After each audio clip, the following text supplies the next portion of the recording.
네, 안녕하세요. 정신과 의사들의 색다르고 명쾌하고 깊이 있는 캐릭터 분석 리뷰자들입니다. 반갑습니다. 네. 자, 반갑습니다.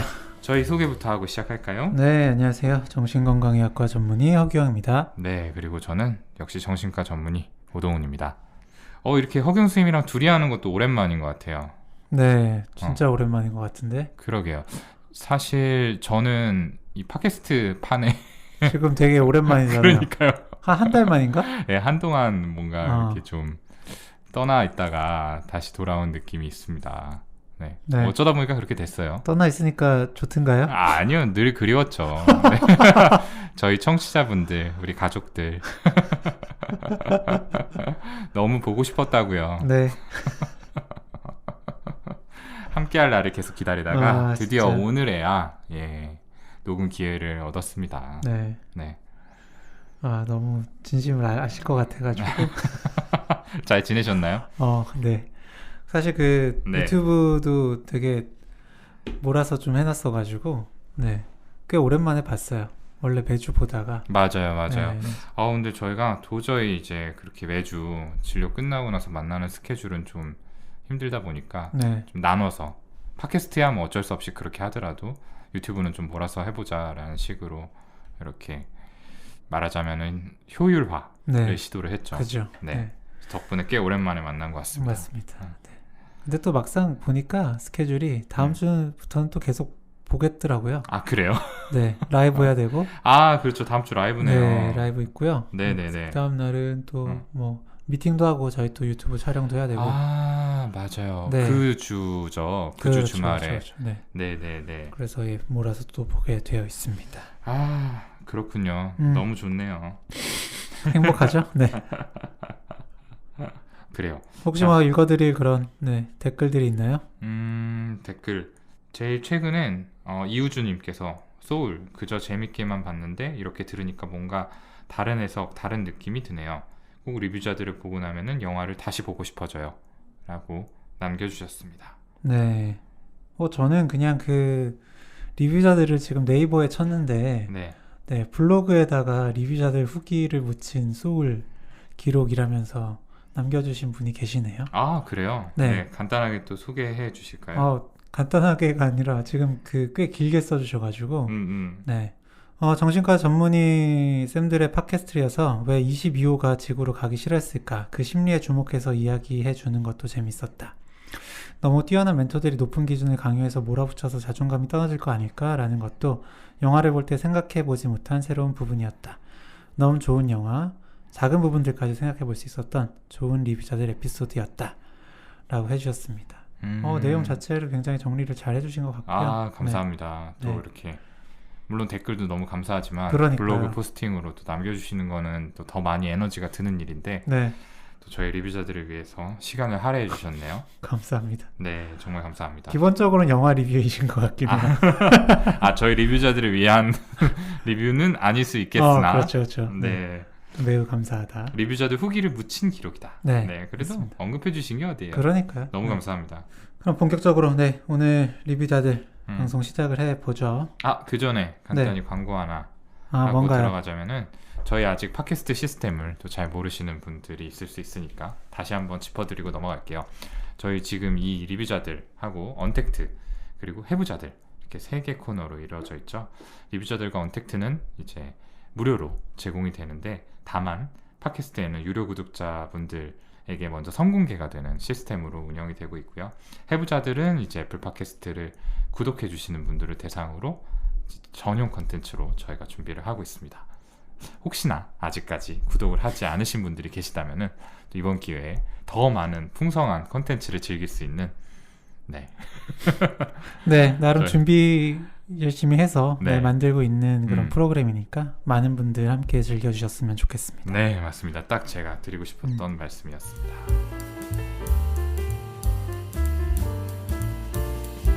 자, 본격적으로 들어가 볼까요? 네. 오늘의 영화 뭔가요? 오늘의 영화는 런이라는 영화입니다. 런. 네. 넷플릭스 영화죠?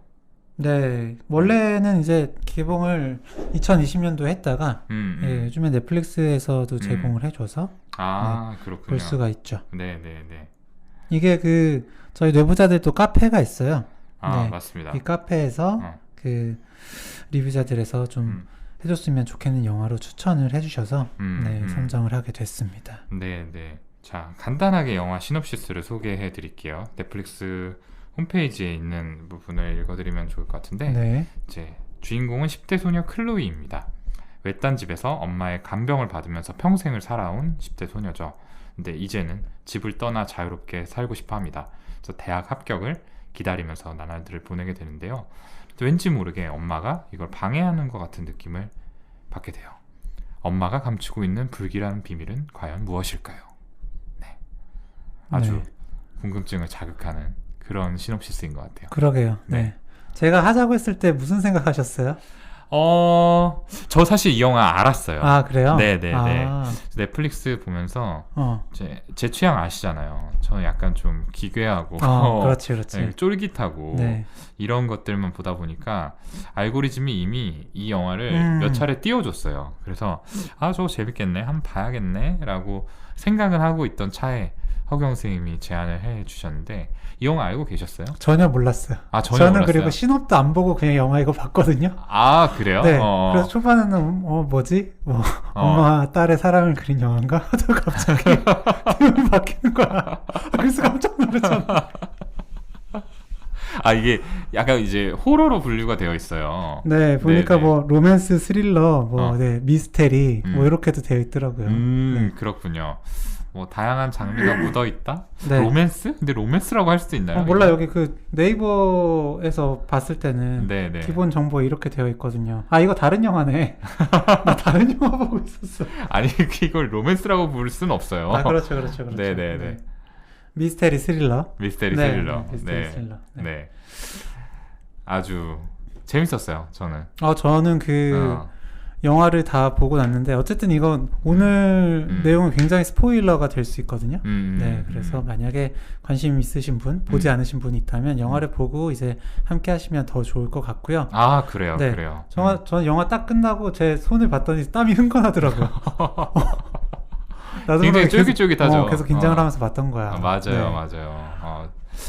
전개가 아주 재밌습니다. 네. 저는 타임킬링 영화의 정석이 아닌가. 그러게요. 또 이게 영화가 90분으로 좀 짧은 편이에요. 맞아요. 그래서 더더욱 시간이 훅 가는 그런 느낌? 그러니까요. 전개가 늘어지지 않고 뭔가 좀 빨리빨리 진행이 되는 느낌이 들어서 지루할 새가 없었어요. 재밌게 봤습니다. 아주 복잡하진 않지만 굉장히 따라가기 좋으면서도 그런 긴장감을 끝까지 유지할 수 있는 그런 영화. 라고 할 수 있겠습니다. 사실은 이제 한 초중반이 지나고 나면은 어느 정도 예상은 가죠. 이제 어떻게 해서 여기서부터 문제를 풀어갈 것인가. 이제 그게 이제 핵심이 되는 거죠. 그래요. 간단한 아까 신호분 이야기를 해주셨는데요. 이 장면이 첫 장면이 딱 아이가 심폐소생술을 받고 있는 그런 장면으로 시작을 합니다. 아이는 어떻게 보면 굉장히 미숙아로 태어난 듯한 굉장히 작은 아이고 이렇게 하나 둘 셋 하면서 심폐소생술을 받고 이후에 엄마로 보이는 여자가 와서 이 아이 살 수 있을까요? 라고 물어보고 이제 장면이 전환이 되죠. 그렇죠. 그리고 이제 10여 년 후가 지난 후에 장면이 나오게 되는데 홈스쿨링 부모협회에서 이제 주인공 중 한 명인 엄마 이름이 다이앤이죠. 다이앤이 이제 앉아있는 모습이 나옵니다. 이제 홈스쿨링 부모협회에서 이제 그런 AA처럼 일종의 이제 자조 모임 같은 것들을 하는 모양이에요. 홈스쿨링을 하는 부모들이 서로 어려운 점을 나누고 그래서 공감해주고 위로를 받는 그런 자리였는데 아마도 전개상 이제 아이들이 대학에 갈 나이가 되어서 그 아이와의 이별을 어떻게 다룰지를 이야기하는 그런 자리였던 것 같습니다. 맞습니다. 클로이는 그 미숙아로 태어나서 어쨌든 부정맥, 당뇨, 천식, 그리고 다리도 마비되어 있죠. 네. 그렇죠. 다양한 질환들을 가지고 있죠. 네. 그리고 실제로 휠체어 생활을 하고 있고요. 이제 뭐 보면은 약이 어마어마합니다. 네네. 그렇죠. 그래서 아마 이제 17년 동안 계속 옆에서 케어를 받고 이제 엄마에 의해서 홈스쿨링을 했던 것 네, 같아요. 그런 걸로 보이고요. 어쨌든 그런 이제 집단 치료, 네, 와 같은 그런 모임 자리에서 이제 한 엄마는 이제 나 이런 부분에서 좀 힘들었다 하면서 이제 막 눈물을 흘리니까 사람들이 다 티슈를 막 나눠 가지면서 막 우는데, 네, 이 클로이의 엄마 다이앤은 네, 전혀 울지 않죠. 그렇죠. 네, 굉장히 냉소적으로 뭐 딸이 이제 이번에 대학에 가게 됐다면서 네, 기쁘다. 라 그랬더니 이제 앞에 모임을 주관하는 사람이 좀 더 솔직한 감정을 얘기해 봐라 라고 하니까 뭐 17년 동안 나는 여행 뭐 외출 데이트도 한 번 안 했는데 걔는 어디론가 가서 뭐 실컷 즐기게 됐네요. 너무 행복해요. 네, 이러면서 그렇게 유능한 사람은 없어요. 세상 사람 다 걱정해도 걔는 안 해요 라면서 전혀 울지 않고 티슈를 그냥 다른 사람한테 넘겨버리죠. 네. 그래서 저는 뭔가 이 엄마가 정말 지칠 대로 지쳤구나. 그리고 그 과정에서 약간의 억울함이 있을 수 있었겠다라는 생각을 했어요. 그러니까요. 사실 그렇잖아요. 10여 년 넘게 아이한테 매여 있으면 물론 이제 아이를 사랑하는 마음에서 한 행동들이겠지만 엄마도 사람이기 때문에 지칠 수밖에 없죠. 그러니까 마치 본인의 삶은 다 자녀에게 네, 희생시키고 이제 자녀만 자유롭게 본인의 삶을 꾸려나가는 게 사실 뭐 자녀이긴 하지만 네, 부럽거나 질투가 날 수도 있고요. 사실 이제 조금 논점에서 벗어난 얘기긴 하지만 또 그런 엄마들의 얘기를 간간히 듣게 돼요. 저는 소아정신과를 하니까 발달장애를 가진 친구들 같은 경우에는 항상 엄마의 케어가 필요하잖아요. 그러니까 거의 뭐 학교에 가 있는 시간을 제외하고는 엄마가 나머지 24시간을 다 케어를 한다 이렇게 봐야 되는데 그럼 엄마들이 이제 자기 생활이 없어지는 거죠. 그 시간이 길어지면은 아무래도 지칠 수밖에 없고 그러다가 우울증이 생기는 경우들도 있는데 어떻게 보면은 저는 이런 다이앤의 마음이 좀 납득이 가기도 했어요. 그러니까 발달장애를 가진 아이들은 사실은 이제 질병이 낫는다.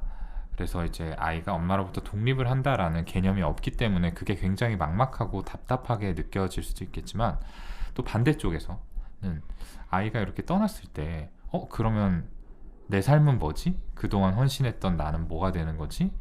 라는 생각이 들 수도 있겠다. 맞아요. 이건 이거대로 힘들겠다라는 생각이 또 들더라고요. 맞아요. 그리고 어쨌든 뭐 정말로 네, 옆에서 헌신해 왔던 건 사실이니까. 그렇죠. 네, 또 이 장면까지는 굉장히 힘들게 아이를 혼자서 키워오는 그런 엄마구나. 네, 그런 그렇죠. 생각을 하면서 이 장면을 봤었죠. 맞습니다.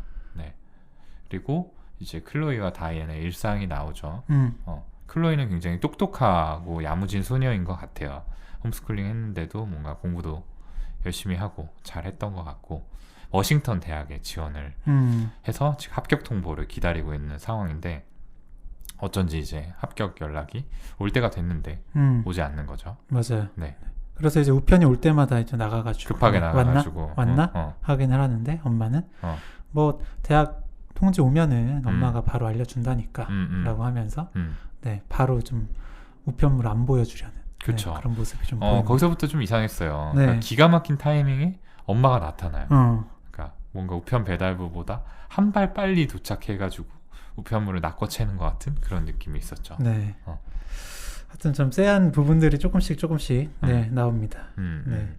그리고 저는 이제 이거는 결국에 뒤에 얘기를 이게 어떤 좀 상황이다 라는 이야기를 하고 다시 심리에 대해서 좀 말씀을 드리면 좋을 것 같은데 줄거리 뒤에 이제 스포일러가 될 수 있는 부분을 간단히 좀 설명을 드리고 네, 그 다음에 장면 저희 심리 분석으로 들어가 보도록 하겠습니다. 어쨌든 그런 이제 엄마로서 미심적인 그런 부분들이 나오는데 네, 클로이가 당뇨로 어쨌든 치료를 받고 있는데 굉장히 초콜릿을 좋아해요. 네, 그래서 이제 엄마가 장을 봐왔는데 초콜릿을 몰래 숨기려다가 약병을 발견합니다. 근데 보니까 그 약병이 이제 본인이 계속 먹던 약인데 지금 보니까 엄마 이름으로 되어 있는 약통이었던 거예요. 그래서 이제 너무 이상해서 이거 뭐야? 그 엄마 약인 거 아니야? 라고 했더니 아니다. 요즘에는 이제 그 영수증이 그런 식으로 찍혀서 나온다 라면서 이제 얼버무리죠. 네. 그래서 이제 그 엄마가 없는 사이에 클로이가 그 약이 무슨 약인지 알아봤더니 트리곡신이라는 그 심장에 쓰는 약이었어요. 네. 근데 이게 정말 트리곡신이 맞는지 알아봤더니 맞아요. 네, 이게 트리곡신이 아니었던 거죠. 그렇죠. 네. 그 트리곡신이 아닌 거를 밝혀내는 과정도 엄청났어요. 네, 거기서도 막 땀이 막 장난 아니에요, 진짜. 이 처음에는 이제 클로이가 트리곡신을 인터넷에 검색을 해가지고 정말 이 약이 뭔지 뭐에 쓰는 건지를 알아보려고 했던 것 같은데 밤에 몰래 내려와서 검색을 이제 하는데 맞아요. 인터넷이 끊겨 있는 거죠. 그리고 제 컴퓨터를 끄고 돌아서는데 뒤쪽으로 저 부엌에 엄마가 음산하게 앉아서 그 모습을 바라보는 와, 장면이 나옵니다. 그게 처음으로 뭐 이 영화 뭐야라고 싶었던 그런 부분이었죠. 맞아요, 저는. 맞아요. 그래서 뭐 인터넷이 끊겼으니까 이제 별 수 없이 뭐 어떤 식으로 알아볼 방법이 없겠다라고 생각을 했는데 이 친구가 굉장히 다양한 방법들을 시도를 해요. 네. 처음에는 이제 약국에 전화를 해서 물어보려고 하는데 이제 약국에서는 뭔가 바로 이 전화번호를 보고 다이앤 하고 얘기를 하죠. 그래서 이제 전화를 그대로 끊어버리고 다른 약국에 뭔가 그 전화번호 안내 서비스 같은 걸 이용해가지고 연락을 하려고 하는데 그 장면도 참 되게 보기가 힘들었어요. 네, 막 되게 여러 번 막 물어보잖아요. 근데 되게 느릿느릿하게 네. 그 자동응답 속 목소리가 반복해가지고 같은 얘기를 물어보는데 그 엄마는 1층에서 밭 일을 하고 있고 맞아요. 2층에서 그 창문으로 언제 올라오는지 계속 감시를 하면서 전화를 하는 장면이거든요. 네. 그런데 거기서 뭐 무슨 주, 무슨 도시냐, 네. 그럼 뭐 코드는 뭐냐 이런 걸 되게 천천히 물어보는데 그동안 막 올라올 것 같은 거야. 그러니까 엄마가 이걸 알아채면 안 되는데 네. 그래서 그렇게 해가지고 이제 약국으로 연결이 성공을 했는데 그 연결이 되기 직전에 이거 연결되면은 뭐 $1가 과금된다 라고 안내 메시지가 나오자마자 또 그대로 끊어버리죠. 네. 엄마가 이걸 알면 안 되기 때문에 걸릴 게 이제 걱정이 됐던 거죠. 네. 네. 그래서 이제 클로이가 최후의 수단으로 생각을 한 게 랜덤으로 아무 번호나 찍어서 사람한테 전화를 건 거예요. 모르는 사람한테. 그래서 자기 사정을 설명하고 약을 검색해 달라고 합니다. 네. 이제 거기서 진실을 알게 되는 거죠. 네, 그러니까 클로이가 디곡신이라고 생각하고 먹었던 약은 초록색이었는데, 네, 그 트리옥신, 네, 트리옥신을 정말로 검색을 해봤더니 그 약은 빨간색이었던 거죠. 네, 그래서 내가 먹었던 약은 그럼 대체 뭔가, 네, 라는 의문이 든 거죠. 그쵸. 뭔가 허경 선생님 같으면 이 상황에서 어떻게 했을 것 같아요? 클로이 같은 상황이다라고 했을 때. 저는 그냥 계속 그 약을 빼고 일단은 먹었을 것 같아요. 저도 뭐 그럴 수밖에 없었을 것 같고요. 네, 그러면서 이 약이 정말로 무슨 약인지 네, 어떻게든 나중에 찾아보지 않았을까요? 그때까지 좀 시간을 벌다가. 그렇군요. 근데 뭔가 저 같으면은 이 시점에서 엄마한테 뭔가 얘기를 해보지 않았을까라는 생각도 들었어요. 어쨌든 그동안 17년의 인생을 사는 동안에 내 엄마였던 사람인 거잖아요. 아직까지는 그렇게 믿음이 흔들리지 않은 상황이고 뭔가 좀 의구심이 생겼긴 하지만 그렇기 때문에 그냥 이쯤에서 엄마한테 오픈하고 물어보지 않았을까라는 생각도 들더라고요. 그럴 수도 있을 것 같아요. 네. 근데 그러기에는 나는 그 약봉투를 한번 이렇게 좀 감춘 게 있잖아요.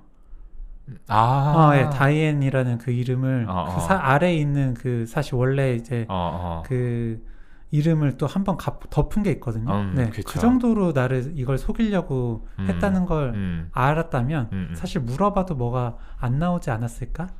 이런 생각을 좀 하긴 했을 것 같거든요. 이미 그 시점에 진실을 파악을 해야겠다라는 생각이 들었을 수 있겠네요. 사실 그 전에 또 다이앤한테 직접 물어보기도 하죠. 네.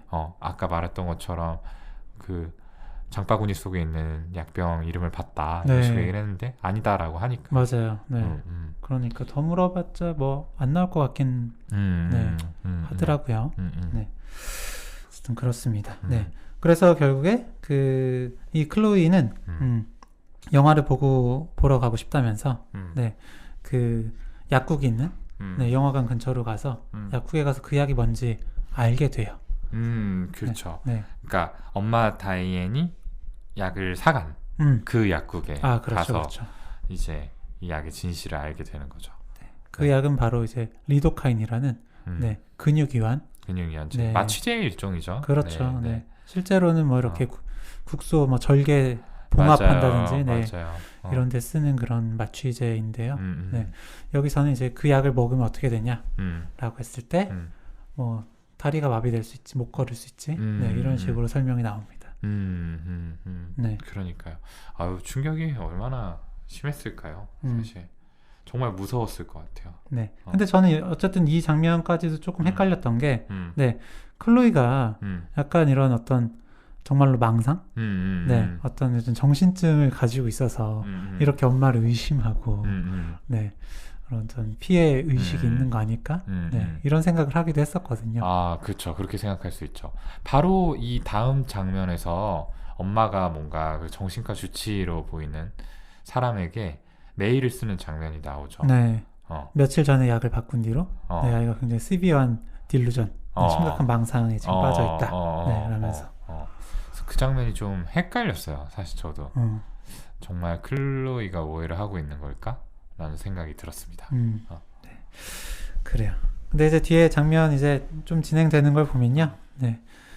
그 오해했던 것이 아니라 네. 의도적으로 네, 다이앤이 클로이에게 그 리도카인을 줬던 게 맞고 맞아요. 네. 그렇죠. 다리 마비뿐만 아니라 다른 질환까지도 만들어냈던 거였죠. 맞아요. 그렇죠. 이 사이에도 또 여러 가지 일들이 있습니다. 클로이가 이제 그 약국에서 다시 다이앤에게 잡혀서 집으로 돌아오게 되는데, 집에 이제 돌아와서 정신을 차려보니까 완전히 방 안에 갇힌 상황이었죠. 네. 네. 문도 잠궈놓고 심지어 뭐 마대 같은 걸로 문을 완전 걸어놨어요. 네. 걸어 잠근 그런 상황이었어요. 그래서 아예 열리지 않도록 이렇게 해놓은 거죠. 이 상황에서 또 굉장히 집념 어리게 클로이는 막 마비된 다리를 이끌고 뭐 지붕을 통해서 엄마 방으로 들어가고 이런 과정들이 있었는데, 안타깝게도 그런 노력들이 결국에 천식이 도지면서 허사로 돌아가게 됩니다. 네. 그리고 이제 어렵게 탈출을 해요. 결국에 그러니까 탈출을 하는데 성공을 하는데, 길에서 이제 우편 배달부를 만나게 되죠. 그래서 우편 배달부에게 상황을 얘기하고 이 우편 배달부의 도움으로 뭔가 벗어나는 듯 경찰서로 이제 가달라라고 얘기를 하죠. 이제 엄마랑 마주쳤지만 이 우편 배달부가 끝까지 클로이를 지켜주면서 여기서 상황이 조금 마무리가 되나 싶었는데 엄마가 이제 막 나가기 시작을 합니다. 네. 미리 이제 만들어 뒀던 그런 마비제, 네. 마취제 같은 걸로 이제 목에다 찔러서. 그러니까요. 네. 뭐 자세히 나오진 않았지만 우편 배달부를 쓰러뜨리고 네. 아마도 죽이지 않았을까. 그렇죠. 네. 라는 생각이 들더라고요. 그래서 이제 다시 클로이는 갇히게 됩니다. 네. 그 뒤에 이제 대화를 하는 부분이 되게 뭐랄까 명장면, 인상 깊은 그런 장면이에요. 다시 감금된 지하실에서 클로이는 이제 진실을 알게 돼요. 처음에 워싱턴 대학에 지원을 한 자신이 계속 지금 기다리고 있었던 합격증이 진작에 도착을 했었다라는 걸 알게 되고요. 이후에 엄마의 비밀 상자 같은 곳에서 여러 가지 사진들을 보게 되는데, 어렸을 때 멀쩡하게 걷는 자신의 모습이 담겨있는 그런 사진도 있었고요. 그리고 뭔가 신문 기사. 네. 그러니까 아이를 아이가 실종되었다. 네, 납치됐다. 신생아를 누군가가 납치해서 그 이제 아이를 잃어버린 부모가 인터뷰를 하는 그런 장면들이 있었죠. 네. 그리고 클로이라는 아이는 생후 2시간 만에 사망한 그런 사망 진단서가 있었고요. 네. 그래서 여러 가지를 맞춰보면은 진짜 클로이, 그러니까 다이앤의 딸은 2시간 만에 사망을 한 게 맞고요. 뭔가 다이앤이 그 자리를 채우기 위해서 전혀 관계없는 이 클로이를 납치를 해서 유괴를 해서 10년이 넘는 시간 동안 키워온 거죠. 맞아요. 근데 저는 정말로 이상했던 게 첫 장면에서부터 그 심폐소생술 하다가 안 되는 게 나오거든요. 그렇잖아요. 1, 2, 3, 1, 2, 3 하다가 네, 살아난 게 아니라 저는 첫 장면부터 죽은 걸로 봤어요. 그런데 아이가 어쨌든 살아서 지금 그 대학교를 가려고 하니까 너무 이상했던 거죠. 네, 그런데 여기서 보니까 정말로 그때 죽은 게 맞고 네, 이 아이는 다른 아이였던 거죠. 아, 그러니까요. 네. 그러니까요. 네. 그래서 아까 이제 허경 선생님이 여기서 인상적인 대화가 오간다라고 했는데 이제 클로이와 다이앤 사이에 이런 대화들이 오갑니다. 이런 진실을 묻는 클로이에게 다이앤이 내가 널 구해낸 거야. 나보다 널 더 사랑하는 부모는 없어. 이건 다 널 위해서 한 일이야. 널 보호한 거야. 라는 가스라이팅에 가까운 얘기들을 하게 되죠. 네. 이거는 그 가스라이팅 자체라고 생각을 합니다. 네. 그러니까 참 나 납치된 거 아니야? 라고 그랬더니 내가 그들한테서 널 구해낸 거야. 구해낸 거야. 라고 하고. 네. 그러니까 나를 위한 게 아니라 계속해서 네, 널 위해서 난 이렇게 한 거다. 네. 라면서 네가 지금 잘못 생각하고 있는 거야. 나는 진짜 둘도 없는 엄마고 네, 자식밖에 생각 안 하는 그런 엄마다. 나를 알아달라. 라고 계속 이야기를 하죠. 여기서 저는 문득 든 생각이 다이앤이 정말로 어떤 망상 같은 거를 가지고 있어서 이렇게 믿고 있었던 건지 아니면은 어떤 널 구해냈다라는 게 일종의 은유적인 표현인 건지 그게 좀 궁금해지네요. 어떻게 생각하세요? 저는 이 장면에서 결국 그 17년이라는 시간 동안 네, 계속해서 스스로한테 세뇌를 했을 것 같고 네, 믿고 있지 않을까 이렇게. 네, 그러니까 처음에야 이제 나는 얘를 납치했고, 네, 그냥 내가 너무 힘들어서 어쩔 수 없이 나는 이렇게 했고, 라고 생각을 했을런지는 모르지만 아마 이후에는 얘는 아픈 애고 내가 도와주고 있어 라고 해서 거의 망상 수준으로 믿었을 것도 같아요. 본인은 이미 그렇게 생각을 완전히 해버리고 있는 상태였을 수 있겠네요. 그러니까 그 납치한 거 아니야? 라고 했을 때 맞아, 그래도 내가 키웠어가 아니라 나는 너 구해준 거야 라고 바로 얘기가 나오잖아요. 그래, 구해준 건 사실 좀 이상하거든요. 아, 그렇죠. 네. 사실은 처음에는 죄책감이 엄청 났을 거예요. 다이앤도. 어쨌든 멀쩡한 남의 집애를 유괴를 한 거잖아요. 네. 근데 이제 본인은 끊임없이 계속 정당화를 했겠죠.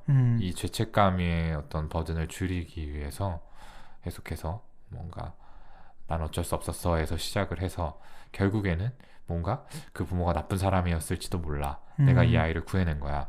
라는 식으로 생각이 점점 일종의 진화를 해가지 않았을까. 그러니까요. 네. 네. 그런 생각들도 들고요. 그러다 보니까 나중에는 이게 일종의 망상처럼 정말로 굳어졌을 수도 있겠다라는 생각이 들어요. 그래서 결국에 그 딸을, 클로이를 네, 완전히 마비시키고 네, 본인 아예 그 의식을 없애려고 하죠.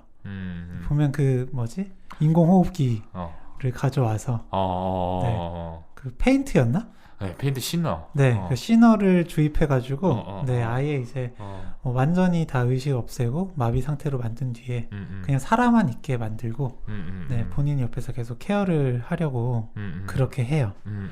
그러다가 이제 그 클로이가 기지를 발휘해서 네, 그 옆에 있는 유기인산염이죠. 네, 그걸 먹고 이제 당신은 내가 필요해. 그러니까 사실은 그 엄마가 내가 필요하다는 걸 알았던 거죠. 살아가기 위해서는. 네, 그래서 내가 이걸 먹으면 어쩔 수 없이 나를 살리기 위해 병원으로 데려갈 것이다. 라는 이제 생각을 하고 먹게 됩니다. 그리고 실제로 그렇게 되죠. 네. 네, 병원으로 이제 실려가는데, 네, 그 이후에 이제 뭐 인공호흡기를 달고 병원에 누워 있는 상황에서 의사에게 엄마가 나를 어떻게 하려고 한다라는 메시지를 전달을 하려고 해요. 그런데 때마침 거기서 코드블루가 울리면서 의사가 나가버리고 그 사이를 틈타서 다이앤이 다시 클로이의 병실로 들어옵니다. 네. 그리고 이 삽관이 되어 있던 걸 그냥 빼버려요. 숨 쉬어 하면서 빡세더라고요. 네. 네, 네, 네. 그리고 휠체어에 태워가지고 재빨리 데리고 나가죠. 그러니까 병원에 그대로 있으면 모든 진실이 밝혀지고 클로이가 자신에게서 벗어날 거를 알았기 때문에 다이앤이 이렇게 클로이가 상대적으로 무력한 상태를 이용해가지고 다시 집으로 데려가서 영원히 속박시키고자 했던 거죠. 맞아요. 아마 밝혀졌겠죠? 왜냐면은 그 우리나라도 응급실에 이런 막 자해나 자살 시도로 가게 되면 정신과 의사를 본 뒤에 네, 뭐 퇴원을 하거나 네, 입원 조치가 되거나 맞아요. 하거든요. 네, 협신이 걸리죠. 네, 네, 여기에서도 똑같은 시스템이에요. 맞아요. 네. 클로이가 이 유기인산염을 먹은 거는 스스로 했기 때문에 자살 시도로 받고 그런 경우에 정신과 의사를 봐야 된다라고 했기 때문에 이제 그 엄마인 다이앤은 정신과 의사 보면 걸릴 텐데 아이가 모든 진실을 얘기할 텐데 네, 싶었겠죠. 네. 그래서 굉장히 무리해서 아이를 데려가 가는데 이제 그 처음에 클로이가 이야기를 하려고 했던 그 의사가 진실을 알아채고 병원 경비들을 호출을 해서 다이앤을 뒤쫓게 합니다. 네. 네. 그래요. 그래서 결국에 네, 다이앤을 발견하고 네, 그렇죠. 네, 총을 들고 네, 끝까지 딸을 네, 데려가려다가 총을 맞고 이제 결국에 바닥으로 떨어지게 네, 되죠. 네, 네. 여기서 이제 이야기가 일단락이 되고 그 다음에 7년 후에 이야기가 나오는데 이 마지막 장면이 굉장히 뭐랄까 좀 소름 끼쳤어요. 네, 그렇죠. 네. 그 7년 뒤의 장면은 교도소예요. 네, 교도소에 그 다이앤이 복역을 하고 있고요. 네, 그 클로이는 이제 잘은 아니지만 지팡이를 걷고 설 수 있는 정도가 돼서 엄마인 클로이 면회를 갑니다. 엄마인 다이앤의 면회를 가는 네, 거죠. 엄마인 다이앤, 네. 네. 가서 뭐 얘기를 들어보면 아마 이제 자신처럼 다리가 불편한 아이들에게 모이족을 달아주거나 하면서 이제 걷는 것을 도와주는 그런 일을 하면서 아마도 의사가 된 것 같기도 네, 해요. 네. 네, 정황상. 그렇게 지내고 있고 또 부모님 크리스마스에 부모님을 찾아간다고 하죠. 원 부모도 찾아서 행복하게 지내고 있는 것 같아요. 네. 그래서 그 이야기를 다이앤에게 막 합니다. 네. 그리고 다이앤은 거의 산송장 같은 표정으로 그걸 듣고 있죠. 네. 그런데 마지막 장면에서 입안에서 뭔가를 꺼내요. 오물오물하면서 네. 약봉투를 꺼냅니다. 맞습니다. 입안에서. 네. 네. 그 약은 뭐였을까요? 뭐 아무튼 뭐 리도카인 이런 거였겠죠. 네. 네. 그리고 마지막 대사. 사랑해 엄마. 그러니까 이제 입 벌려. 라고 하면서 네. 끝나요. 네. 되게 섬뜩합니다. 네, 섬뜩합니다. 네, 여기까지가 이제 스토리였어요. 자, 조금 같이 이야기하고 보고 싶은 부분이 있었을까요? 네. 그래서 이게 결국에는 스토리를 다 말씀을 드려야 좀 장면별로 좀 설명을 드릴 수가 있어가지고 저는 이제 첫 번째 그 그룹 치료했던 그 장면 있잖아요. 거기 보면은 17년 동안 내가 아무것도 못했는데 걔는 어디론가 가서 실컷 즐기게 됐다. 너무 행복하다. 라는 그 장면이 결국 좀 다르게 보이더라고요. 나중에 다 진실을 알고 나서 봤을 때. 네. 그러니까 나는 이만큼 나는 헌신적인 부모다. 네, 사실 너네들은 그렇게 울면서 막 어떤 힘든 부분에 대해서 이야기를 하지만 네, 나한테는 안 된다. 나만큼 힘든 사람이 여기에 있어?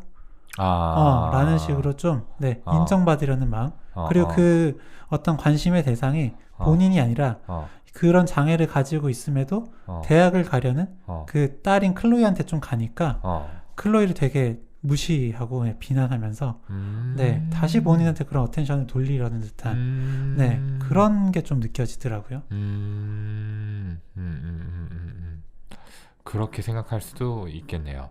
어떤 헌신적인 어머니의 롤을 하기 위해서 어떻게 보면은 아이의 장애를 계속해서 만들어낼 수밖에 없었던 거죠. 맞아요. 네.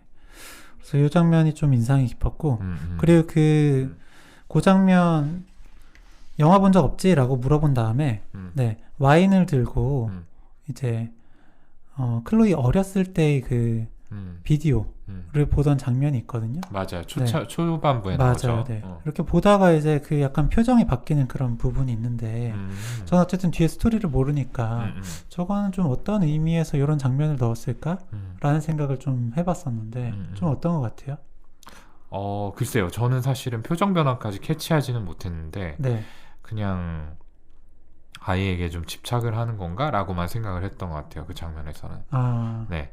뭐 좀 다르게 보신 부분이 있어요? 저는 그게 어, 보면은 아이가 대학으로 가는 어. 결국에 나의 품을 떠나려고 하는 그런 좀 상황인 거잖아요. 네. 그리고 영화를 본 지도 되게 오래됐단 말이에요. 그만큼 우리가 함께하는 시간이 그만큼 적어지고 클로이가 혼자서 할 수 있는 게 되게 많아졌단 말이에요. 네, 아이가 나를 더 이상 필요로 하지 않는 것 같은, 네, 나 없이도 잘할 수 있을 것 같은 그런 마음이 드는 거고, 거기서 되게 이제 뭐 어떤 좌절, 상실감, 네, 상실감 이런 거를 느꼈던 것 같아요.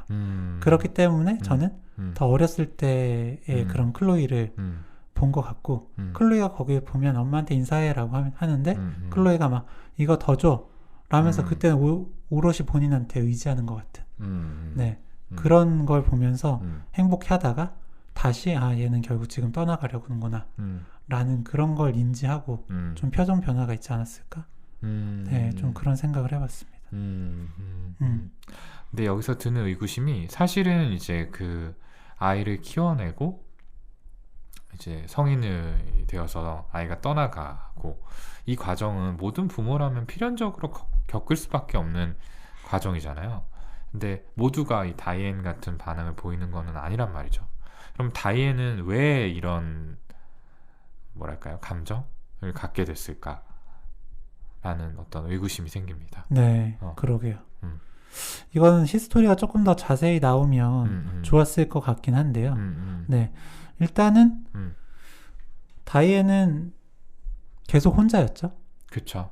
네, 그 남편의 존재가 나오질 않아요. 영화에. 맞아요. 예. 네, 출산을 하는 순간부터 쭉 혼자였어요. 그 병실에 누가 있지 않았죠. 네. 그러니까 아마 만약에 미혼모였다면, 네, 이미 한번 그런 좀 버림을 버림받았던 받은 상황이. 네, 그런 경험이 있었을 수 있고요. 그런 상황에서 아이를 되게 의지하면서 네, 어떻게든 아이를 지키려고 했을 텐데 네, 아이를 상실을 했을 때는 뭐 견딜 수가 없었겠죠. 네, 그만큼 그런 마음이었던 만큼 이제 납치를 했을 거고요.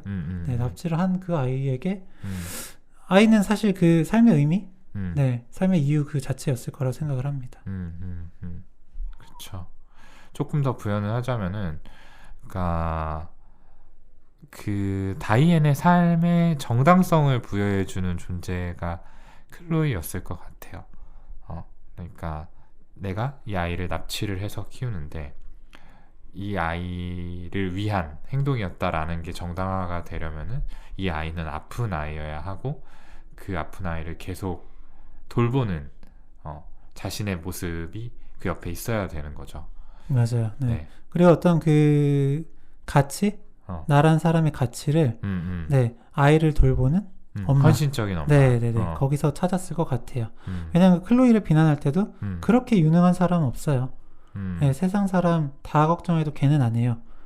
라는 걸로 봐서 어떤 이제 유능하다, 네, 능력이 있다, 가치가 있다 라는 게 이 다이앤한테는 되게 중요한 가치였을 수가 있는데 네, 그걸 엄마라는 걸 통해서 좀 얻을 수가 있었던 거겠죠. 그렇죠. 그냥 엄마가 아닌 거죠. 완전히 아이에게 밀착되어서 모든 걸 케어하는 엄마예요.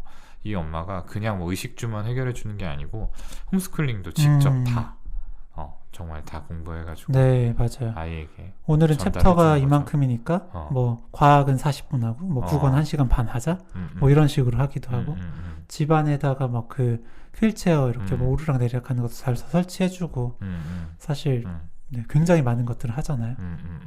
그렇죠. 그러니까 그 헌신적인 엄마라는 어떤 역할이 이 다이앤이라는 사람의 삶에서 굉장히 중요한 요소였을 것 같고요. 저는 그냥 조금 더 나가보자면은 중간에 다이앤이 샤워하는 장면이 나오는데 네. 등에 흉터들이 있잖아요. 그게 혹시 뭐 어렸을 때 학대의 흔적은 아닐까라는 생각을 언뜻 해봤어요. 그러니까 이 다이앤이 어렸을 때부터 진짜 부모로부터 이런 학대를 반복적으로 받아온 어떤 경험이 있다면은 이 사람에게 나는 그렇게 되지 말아야지, 내 아이에게만큼은 굉장히 헌신적인 엄마가 돼야지라는 게 인생에서 정말 중요한 과업으로 자리를 잡았을 수 있을 것 같아요. 네. 그렇게 생각을 해볼 수가 있겠네요. 네네. 저도 샤워할 때 그 등에 흉터 자국은 봤었는데 저는 이게 너무 힘들 때마다 마치 자해를 한 건가? 라고 생각을 하기도 했었거든요. 근데 등이라서 이렇게 등은 자해하기가 되게 힘든데 네네네, 라고까지만 봤거든요. 어렸을 때 학대 경험이 좀 영향이었을 수 있겠네요. 근데 이제 그거를 굉장히 뒤틀린 방식으로 해소를 하는 게 아니었을까. 네. 뭐 그런 생각도 좀 듭니다. 그렇죠. 그리고 어쨌든 또 어떤 유능한 스스로의 나나 어떤 뭐 삶의 의미 이외에도 그 어쨌든 아까 한 그런 관심이나 네, 사랑을 받을 수 있는 네, 그런 이유도 있었을 것 같아요. 네. 그러니까 뮌헤어젠 증후군 있잖아요. 뮌헤어젠. 네. 그러니까 그 뮌헤어젠 증후군이라는 게 실제로는 없지만 이제 그러니까 인위적으로 네, 인위적으로 병을 만들어내는 거예요. 신체적인 질환이나 뭐 심리적인 질환이나 이런 거를 만들어서 다른 사람들로부터 이제 관심이나 애정을 얻는 네, 그런 장애고 이제 인위성 장애, 이제 가장성 장애의 이제 일종인데요. 이게 꼭 스스로를 그렇게 아프게 만드는 것뿐만 아니라 다른 사람, 네, 아이나 어떤 노인을 그렇게 아프게 해서 본인이 그런 관심이나 애정을 받는 그런 것도 이제 대리인에 의한 뮌헤어젠 증후군. 타인에게 부여된 인위성 장애다. 네, 이렇게 부는 거죠. 이 뮌헤어젠 증후군 인위성 장애를 진단을 할 때 이제 중요한 부분이, 그러니까 어떤 2차적인 이득을 위한 게 아니다. 2차적인 이득을 위한 것들은 이제 말링거링, 쾌병이라는 이름으로 저희가 따로 분류를 하게 되고요. 네, 2차적인 이득이라는 거는 네, 돈이나 어떤 법적인 네. 책임을 회피하기 위한 네. 아니면 금전적인 이득을 취하기 위한 그런 목적으로 이 병을 꾸며내는 게 아니다. 실제로 그 환자 역할을 함으로써 어떤 심리적인 이득을 얻는데 그 초점이 맞춰져 있다. 네, 이게 이 인위성 장애를 진단할 때 중요한 포인트가 됩니다. 맞습니다. 네. 이게 참 실제로 대리인에 의한 그런 뮌헤어젠 증후군이 간간히 나타나죠. 네, 이건 아동 학대에서 좀 보이는데 사실 뭐 인위적으로 만들어낸 건 아니더라도 저는 그 어금니 아빠 생각이 나요. 어금니 아빠? 네, 어금니 아빠 보면은 본인도 어쨌든 그 선천적 어떤 질환으로 힘들어하기도 했지만 아이가 그 질환이다 라고 해서 그 아이를 케어하는 아빠로 되게 어떤 관심, 네, 그런 후원 그런 것들을 많이 받았었잖아요. 그랬었죠. 네, 네. 뭐 꼭 이미 가지고 있는 거 아니라 하더라도 네, 실제로 뭐 영국이나 이런 데 보면은 간질 약을 먹여서 그러니까 간질을 만들어서 네, 그 간질을 뇌전증을 치료하는 그런 엄마로 네, 그런 관심을 받았던 실제 사례들이 있고요. 간간히 네. 있어요. 네. 그러니까 이게 뭐 영화적 요소가 많이 들어간 스토리이기는 하지만 뭐 충분히 실제로 있을 법한 일이다라고 생각이 듭니다. 이런 네, 여러 가지 이유로 그런 네, 클로이를 네, 굉장히 끔찍하게 생각하고 케어를 해오지 않았나 싶습니다. 그래요. 정리를 좀 해보자면은 분명히 다이앤의 어떤 심리적인 이득을 위해서 클로이에게 질병을 만들어낸 뮌헤어젠 증후군, DSM-상의 진단명으로서는 인위성 장애에 해당이 될 것 같다라고 보이는 거고요. 그 심리적인 이득이라고 하면 아까 제가 말씀드렸던 것처럼 뭔가 어린 시절에 좀 박탈된 경험들을 보상하고자 하는 어떤 심리가 있지 않을까라는 게 하나, 허경 쌤이 얘기했듯이 주변의 관심이라든지 어떤 인정이라든지 이런 거를 받고자 하는 욕구가 또 하나, 이런 정도로 좀 볼 수 있겠네요. 네. 그리고 또 상실을 보상하려는. 그렇죠. 아이를 상실을 보상하려는. 근데 어쩌면은 모르겠어요. 이 엄마는 또 그럴 수 있지 않았을까? 아이를 정상적으로 낳았더라도 이런 행동들을 할 수 있지 않았을까라는 생각도 들어요. 그랬을 수도 있죠. 네. 근데 이제 저희가 얘기 나눴던 것처럼 이 아이는 이제 남의 아이를 납치해온 거기 때문에 그걸 이제 정당성을 부여하기 위해서 더 헌신적인 엄마의 역할을 할 수밖에 없었다. 이 아이는 아파. 그러니까 내가 케어를 해야 돼. 나는 이 아이를 구해낸 거야. 이런 식의 자기 주입을 하기 위해서 아이를 어떻게 보면 이용한 측면도 있다. 네, 이렇게 좀 얘기를 해볼 수 있겠네요. 네, 네. 좋습니다. 네. 자, 저는 이제 마지막으로 하나 더 얘기해보고 싶은 게 클로이 마지막 장면에 나오는 클로이의 심리거든요. 사랑의 엄마, 그러니까 입 벌려 라고 하는 게 복수일까요? 아니면 또 다른 미나우젠일까요? 저는 또 다른 미나우젠처럼 좀 보이기도 하더라고요. 그쵸. 그러니까 분명히 그 전에 이제 엄마가 이제 그 경비들에게 총을 맞는 그 장면에서 이제 다이앤과 클로이가 이런 대화를 나눠요. 난 네가 필요해. 네 마음속 깊은 곳에서도 내가 필요하다는 걸 알고 있잖아 라고 얘기를 하는데, 다이앤이 이제 클로이가 거기에 대해서 난 당신 필요 없어 라고 단호하게 얘기를 합니다. 네. 그러니까 뭔가 벗어났구나. 그러니까 정말 심리적인 독립을 이뤄냈구나 라고 보여지는 부분인데, 사실은 그렇게 생각을 하면은 다이앤이랑 연을 끊고 그냥 건강하게 본인만의 삶을 살아가야지 맞죠. 근데 갑자기 마지막 장면에 다시 이렇게 돌아가서 이 다이앤을 만나서 아무렇지도 않게 자신의 행복한 일상을 이야기한다는 것도 좀 이상했고, 약을 먹인다는 거는 정말 더 이상했던 것 같아요. 네. 그러니까 그 이미 다 생부모도 찾고 또 연락도 하고 직접 왕래도 하는 그런 사이인데도 그렇죠. 네, 찾아가는 게 굉장히 좀 어떻게 보면 이상하잖아요. 네. 그래서 처음에는 복수일까라고 생각을 했어요. 너도 한번 당해봐라. 엄마가 실제로 그 약을 먹고 굉장히 건강 상태가 안 좋아 보이죠. 아마 그게 클로이가 준 약들을 계속 먹으면서 그렇게 만들어진 것 같아요. 그렇죠. 리도카인이 사실은 근육 이완제이기 때문에 호흡근이나 다른 근육들도 다 마비가 될 수 있거든요. 그러면 진짜 못 움직이는 그런 상태가 될 수도 있겠죠. 그렇죠. 거의 뭐 진짜 아까 제가 산송장 같다고 표현했는데, 교도소 안에서도 이제 그 병상에 누워가지고 정말 미이라 같은 모습으로 클로이를 보는 그런 장면이 나옵니다. 네. 어쨌든 계속 이렇게 찾아가면서 아마 뭔가 그런 본인을 힘들게 했던 어머니조차도 품고 봉사하는 그런 어떤 의료인 같은 걸 또 이제 계속 유지를 할 수가 있잖아요. 그런 이미지를. 그런 부분에서 좀 미나우젠으로 볼 수 있을까요? 그럴 수 있죠. 아무튼 좀 애매해요. 네. 그냥 저도 참 여러 가지 해석이 나올 수 있겠다라고 그냥 그렇게 생각을 했던 것 같아요. 그러니까 내가 이만큼 걸으려고 노력하고 있다. 그리고 내가 그만큼 케어하려고 노력하고 있다. 이런 거 어쨌든 되게 단적으로 보여줄 수 있는 그런 상황이니까 그런 게 좀 클로이가 계속 엄마를 만나러 가게 하는 그런 심리적인 이유가 될 수 있을까. 그것도 뭐 어쩌다 한두 번 가는 게 아니라 매달 가요. 그러니까 굉장히 무섭죠. 근데 또 한편으로는 클로이가 가진 복수심이 굉장히 깊을 것 같다라는 생각이 드는 게, 인생을 송두리째 빼앗긴 거잖아요. 맞아요. 그리고 보면은 계속 재활 훈련을 하고 있지만 걸을 수 있을지 없을지 모른다고 하거든요.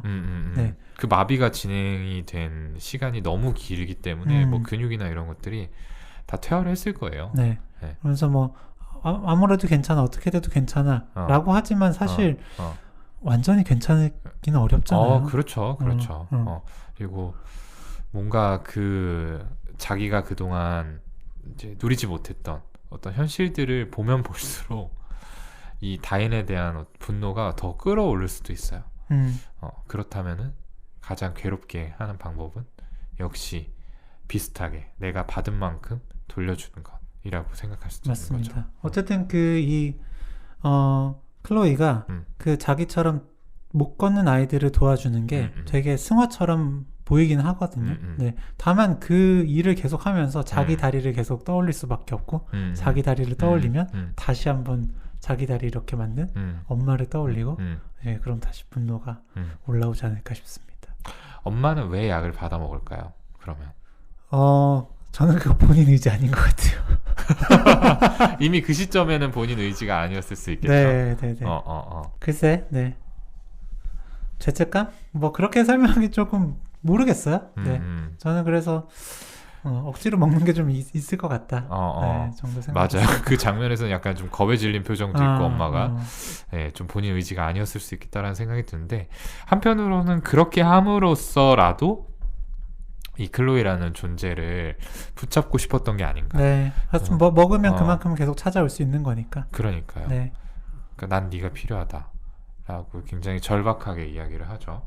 뭐 그게 어느 날 하루 아침에 없어질 리는 없고 그동안 이제 정말 10년이 넘는 인생을 이 클로이라는 사람에 의지해서 자신의 아이덴티티를 만들어 왔던 거잖아요. 그렇게 생각을 한다면은 조금 이런 극단적인 방식으로라도 딸을 옆에 두고 싶지 않았을까? 네. 라는. 맞아요. 아니면은 뭐 그 전 장면들에선 좀 그렇게 됐을 수도 있겠죠. 안 먹으면 나 이제 안 온다고. 먹으면 올 거야. 이런 식으로 해서 조종을 했을 수도 있겠습니다. 그렇죠. 그렇다면은 뭐 복수에 좀 더 가깝지 않나? 네. 라는 생각도 드네요. 좋습니다. 네. 자, 런.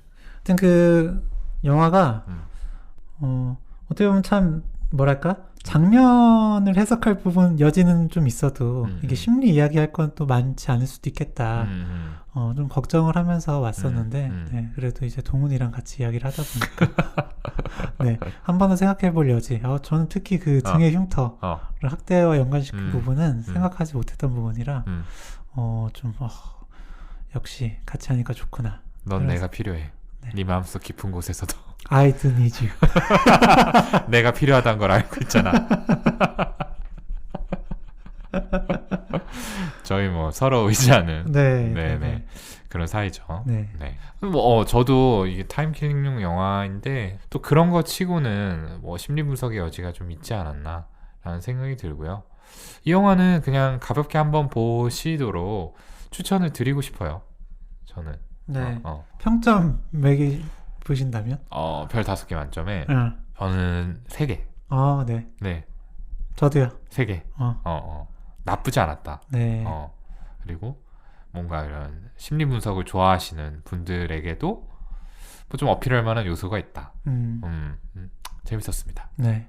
하여튼 그 추천해 주셔서 다시 한번 감사하고요. 네네. 네. 또 그 카페나 아니면 뭐 다른 댓글로 영화 추천해 주시면 저희가 또 리뷰해 보도록 하겠습니다. 네, 많이 추천해 주세요. 저희 기다리고 있겠습니다. 자, 오늘은 저희 청취자분께서 추천해 주신 넷플릭스 영화 런을 가지고서 이야기를 나눠봤습니다. 네, 오늘도 함께 해주셔서 정말 감사드리고요. 저희는 다음 시간에 더 흥미롭고 유익한 콘텐츠 열심히 준비해서 다시 찾아뵙도록 하겠습니다. 감사합니다. 감사합니다.